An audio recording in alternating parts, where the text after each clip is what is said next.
En 2004, pour avoir versé des dizaines de milliers d'euros de commissions occultes à des informateurs de Voici, Michel Marchand va retourner en prison.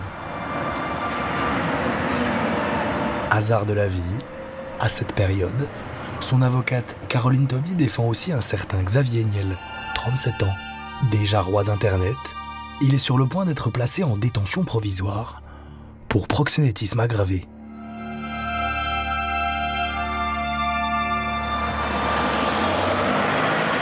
Pour comprendre comment l'actuel propriétaire du Monde s'est retrouvé en prison à la santé, il faut se replonger dans les années 80. À cette époque où Internet n'existe quasiment pas, France Télécom popularise une petite machine marron sur laquelle les Français accèdent à des informations en ligne, le Minitel. On y retrouve l'annuaire, la météo ou encore des résultats d'examen. Mais aussi, en tapant 3615 sur son Minitel, la possibilité d'échanger par écrit avec des hôtesses érotiques, payées pour vous faire fantasmer à distance, quitte à plomber sa facture téléphonique, comme le racontait Antenne 2 en 86.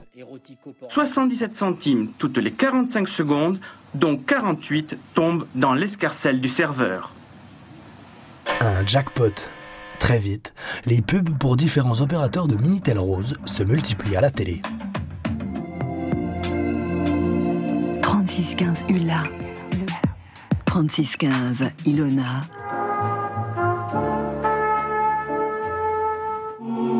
Retrouvez votre téléfilm avec Ula par Minitel.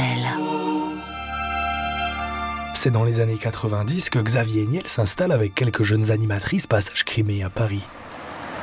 C'est là qu'en quelques mois, il va devenir millionnaire à 24 ans grâce au Minitel Rose.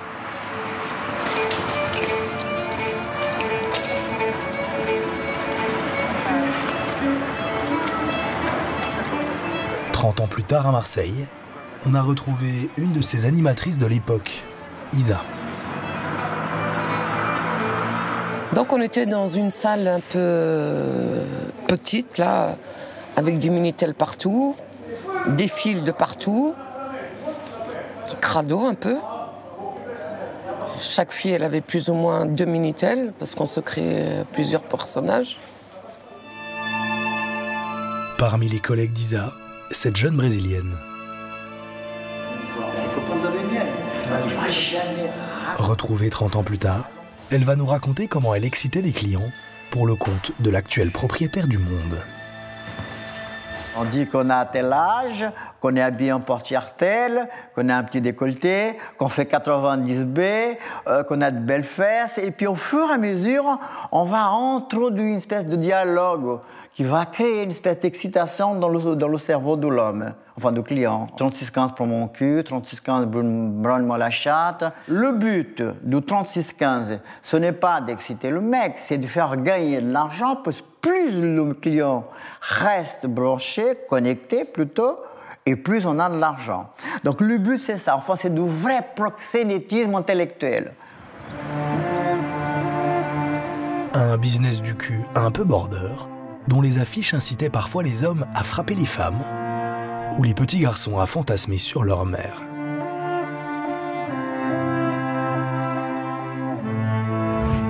Son passé dans le Minitel Rose, l'actuel propriétaire du Monde a manifestement du mal à l'assumer. En 2020, il l'évoquait avec pudeur sur LCP. Vous allez développer des centaines de 3615 codes, rencontres, etc. etc. Qu'est-ce qui vous attire dans le business de l'érotisme? Rien ne nous attire là-dedans. Le sujet, c'est quoi? C'est que quand j'ai l'âge de 16 ans, en fait, tous les groupes de presse se mettent à vouloir éditer des services Minitel, sauf qu'ils n'ont pas le savoir-faire technologique pour le faire.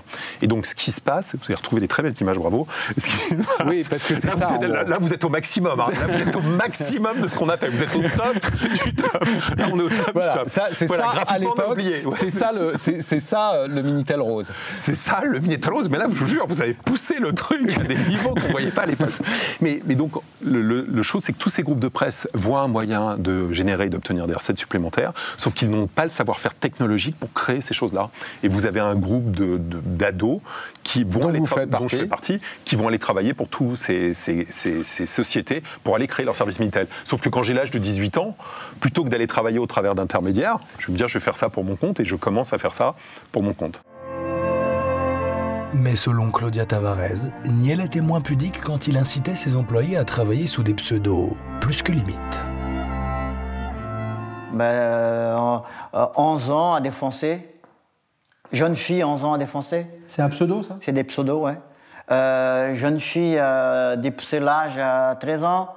Petit cul à élargir. Ouais. Le client est roi, il faut le garder. Donc pour le garder, il fallait avoir une petite chatte sans poil. On avait une petite chatte sans poil. Quand j'y pense à ça, moi, ça me donnait envie de vomir, tous ces pseudos qui passaient dans le truc. C'est des pseudos qui pouvaient attirer des pédophiles. Pour attirer les pédophiles, ça attirait les pédophiles, bien sûr. Xavier Niel, c'était le premier d'ailleurs à créer des faux pseudos pour attirer les gens, et j'étais là à l'époque. Et j'ai eu une fois, quand je dis, je suis rentré dans le bureau une fois, quand je vois 11 ans, jeune fille enculée, je vais rentrer dans son bureau et je dis, mais putain, c'est quoi, c'est le bordel, quoi. Comment tu peux accepter? Oui, c'est pour voir si vous êtes alerte, si vous travaillez bien. Non, moi, je n'ai jamais trouvé que l'excuse était bonne.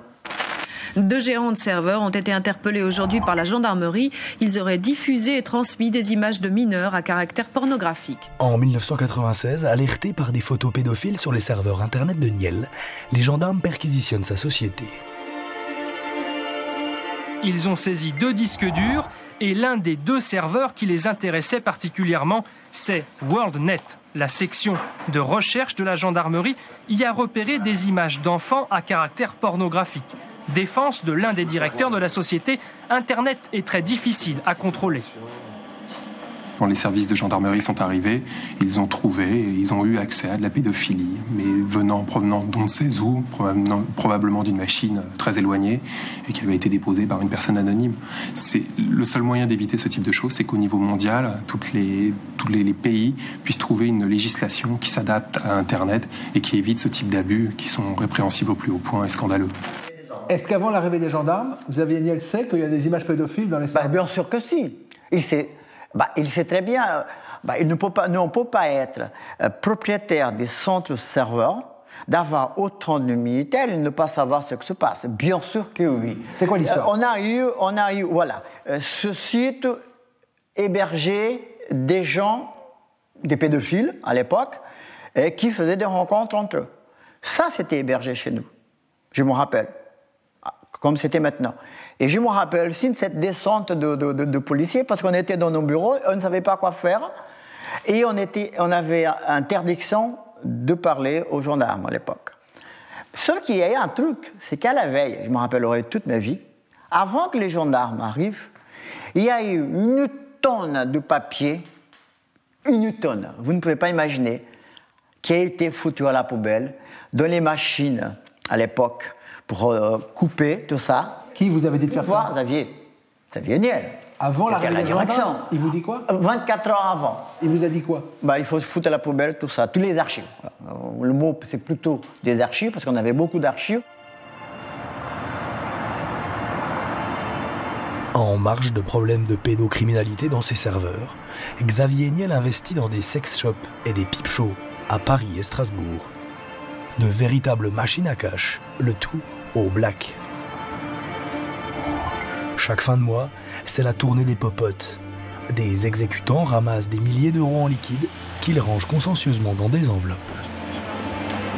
Un abus de bien social, selon ce journaliste qui avait chroniqué le procès de Xavier Niel en 2006.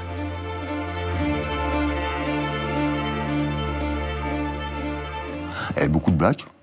Parce que dans les sexodromes, les gens payent en cash et les tenanciers se payent en dividendes sauvages. Il avait aimé, ça l'excitait. Non pas que lui soit un client de ce genre d'établissement, pas du tout, hein. C'est pas son truc. Mais il aimait bien un peu le côté je fais des bénéfices à la Wambouilleneux, on fait du black, ça l'excitait, c'est ça qui l'excitait en fait. En 2004, Niel le confirmera sur procès verbal dans le bureau du juge Renaud van Ruynbeek. J'ai vu un double intérêt à investir dans cette activité. Un retour sur investissement intéressant et non fiscalisé, car le fonctionnement reposait sur une comptabilité occulte et des recettes en espèces non déclarées.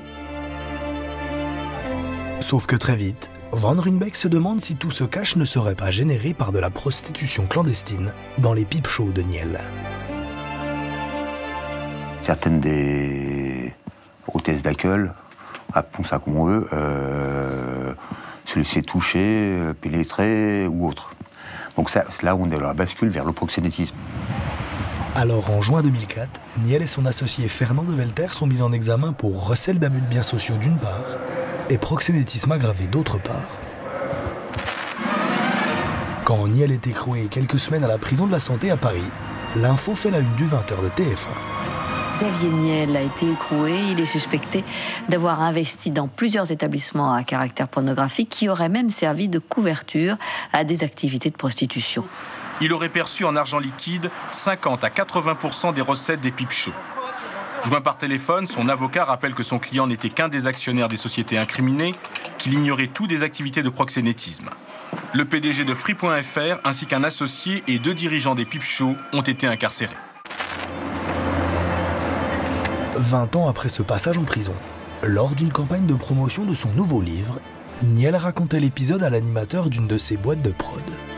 Il y a eu un reportage en ouverture d'un journal sur la première chaîne de télévision où on dit il y a un milliardaire en prison. Très sympa. Et donc je suis assez vite identifié. Donc dans la douche, j'ai un camarade qui me dit écoute, moi je suis venu ici en métro, mais je sens que je vais repartir grâce à toi en Twingo. Donc j'ai une chance, c'est que là on me sort de la prison standard et on me met en VIP. Ça veut dire quoi? C'est que je suis avec des juges, des policiers, des douaniers, des gens comme ça qui ont un risque dans la prison. Et je vais rester 1 mois et c'est le moment le plus dur. Alors je vais avoir une chance, je vais perdre 10 kilos parce que franchement c'est dégueulasse, on mange très très mal. Par contre ça va être super parce que je vais me faire faire pour la première fois de la musculation. Comme je faisais 2 balades par jour et que c'était au mois de juin, bronzé. Les gens m'ont dit t'es pas allé en prison, en fait, t'es incroyable, t'as fait une cure. Xavier Niel échappera finalement à une condamnation pour proxénétisme. Il dira ignorer que des hôtesses se prostituaient dans ses sex shops. En gros, il exploitait un bordel, mais il savait pas? Oui, voilà. C'est mieux ce qui se passe chez Free, vous pensez? J'espère pour lui. Renaud Lecadre rigole, mais à l'époque, pour avoir osé chroniquer son procès, Niel l'avait collé au tribunal. Pourtant, je n'ai fait que des comptes rendus d'audience. Mais comme il ne supporte pas qu'on parle de tout ça, parce qu'il voulait se faire une espèce de virginité, oublier tout ce passé un peu plus ou moins sulfureux, voilà. Donc j'ai le droit à 5 plaintes en diffamation. Non, une, qui n'était même pas sur un de mes articles, mais sur le commentaire d'un internaute sur le site internet libération.fr. Bon, non seulement on était relaxé 5 fois, mais en plus il était condamné à nous verser 6 000 € de dommages et intérêts pour procédure abusive. Il aura modestement contribué à refouler le Libé, à défaut de nous racheter.